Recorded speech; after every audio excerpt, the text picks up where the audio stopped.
नमस्ते। आज हम बात करेंगे एक ऐसी आवाज की जिसने न जाने कितनी पीढ़ियों के दिलों पर राज किया। एक ऐसी आवाज जो खुद एक कहानी है। जी हाँ, हम बात कर रहे हैं महान आशा भोसले की। 12 अप्रैल 2026 ये वो तारीख थी जब भारतीय संगीत की दुनिया में एक अजीब सी खामोशी छा गई। 92 साल की उम्र में वो आवाज जो दशकों से हमारी जिंदगी का हिस्सा थी, हमेशा के लिए शांत हो गई।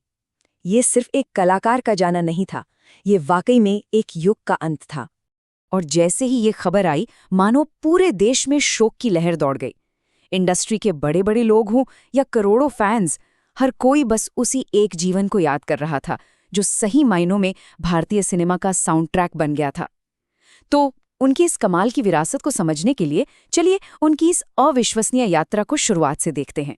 तो इस कहानी को समझने के लिए हम उनके जीवन के 6 अहम हिस्सों पर नजर डालेंगे। सबसे पहले उनके जाने की खबर, फिर वो शुरुआती मुश्किलें जिन्होंने उन्हें गढ़ा, अपनी बहन की परछाई से निकलकर अपनी पहचान बनाना, उनकी वो कमाल की वर्सेटाइलिटी, अपनी बहन के साथ उनका गहरा रिश्ता, और आखिर में वो विरासत जो वो हमारे लिए छोड़ गईं। तो चलिए सबसे पहले बात कहते हैं उस दिन की जब संगीत का ये सुनहरा अध्याय हमेशा के लिए बंद हो गया। आशा जी ने 92 साल की उम्र में मुंबई के ब्रीच कैंडी अस्पताल में आखिरी सांस ली। वजह थी मल्टी ऑर्गन फेलियर। इससे पहले उन्हें चेस्ट इन्फेक्शन और बहुत ज्यादा थकान की भी शिकायत थी। उनका अंतिम संस्कार शिवाजी पार्क में किया गया और उससे पहले उनके घर पर अंतिम दर्शन की व्यवस्था की गई थी। पर उनकी इस बुलंदी को, इस चमक को अगर सच में समझना है तो हमें उनके शुरुआती दिनों के संघर्ष को देखना ही होगा। वहीं से तो ये कहानी शुरू हुई।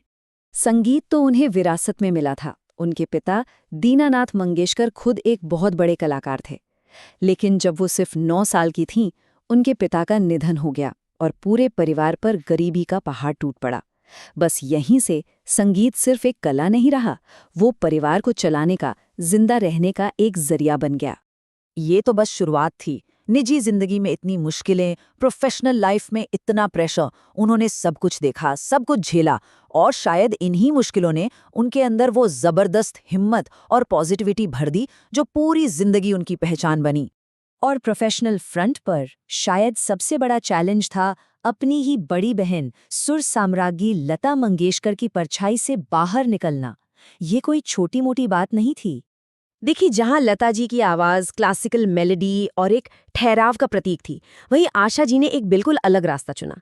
एक ऐसा रास्ता जो ज्यादा एक्सपेरिमेंटल था, ज्यादा जोशीला था। उन्होंने अपनी बहन को कॉपी करने की कोशिश नहीं की, बल्कि अपनी एक अलग, एक बोल्ड पहचान बनाई। और यही जो अपनी अलग पहचान बनाने की जिद थी, यही उन्हें उनकी सबसे बड़ी ताकत तक ले गई। और वो थी उनकी वर्सेटैलिटी। मतलब उनकी रेंज का कोई जवाब ही नहीं था। मतलब कमाल की वर्सेटैलिटी थी। वो कुछ भी गा सकती थी, हर मूड, हर स्टाइल। एक मजेदार किस्सा है, जब कुछ लोगों ने कहा कि अरे, इनकी आवाज गजलों के लिए नहीं बनी है, तो उन्होंने क्या किया? उन्होंने इतिहास की कुछ सबसे आइकॉनिक गजलें रिकॉर्ड कर दी। ये थी आशा भोसले। एक तरफ उन्होंने दिल चीज क्या है जैसी गजलें गाईं, इतनी रूहानी, इतनी गहरी कि सुनने वाला डूब जाए। और फिर फौरन ही पिया तू अब तो आजा जैसा एकदम हाई एनर्जी कैबरे नंबर, जिसने उस पूरे दौर को एक नई पहचान दी, लोगों को नाचने पर मजबूर कर दिया। यही नहीं, जब 80 का दशक आया और डिस्को का जमाना चला, तो उन्होंने फिर से खुद को बदल दिया। वो भारत में डिस्को और पॉप म्यूजिक की आवाज बन गईं। मतलब वो कभी रुकी ही नहीं। आप बस उनकी रेंज देखिए। चुरा लिया है तुमने का वो क्लासिक रोमांस, और फिर रंग दे की मॉडर्न पॉप एनर्जी। सोचिए कितने दशक बीत गए, म्यूजिक का स्टाइल कितना बदल गया, पर एक आवाज थी जो हमेशा रेलेवेंट रही, और वो थी आशा भोसले की आवाज। अब प्रोफेशनल कंपटीशन से आगे बढ़कर अगर देखें, तो उनकी बहन लता जी के साथ उनका जो रिश्ता था, वो उनकी जिंदगी का एक बहुत ही मजबूत इमोशनल पिलर था। हाँ, बाहर की दुनिया को लगता था कि दोनों में बहुत कंपटीशन है, लेकिन हकीकत में उनका रिश्ता बहुत गहरा था। 2022 में जब लता जी का निधन हुआ, उसके बाद आशा जी ने कई बार उस अकेलेपन का जिक्र किया जो उनकी जिंदगी में आ गया था। वो हमेशा कहती थीं कि उनकी बड़ी बहन लता दी ही उनकी सबसे बड़ी प्रेरणा थी।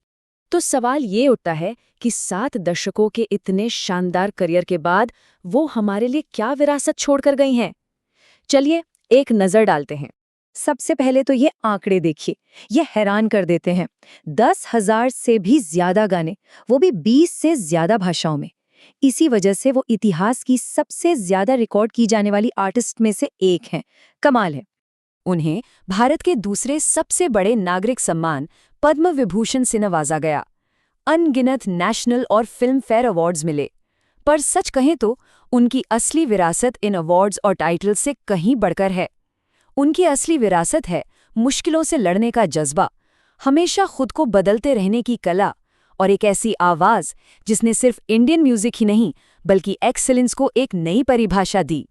तो आखिर में सवाल यही है कि कैसे एक आवाज अरबों लोगों की जिंदगी का साउंड ट्रैक बन जाती है। आशा भोसले की कहानी इसका जवाब है।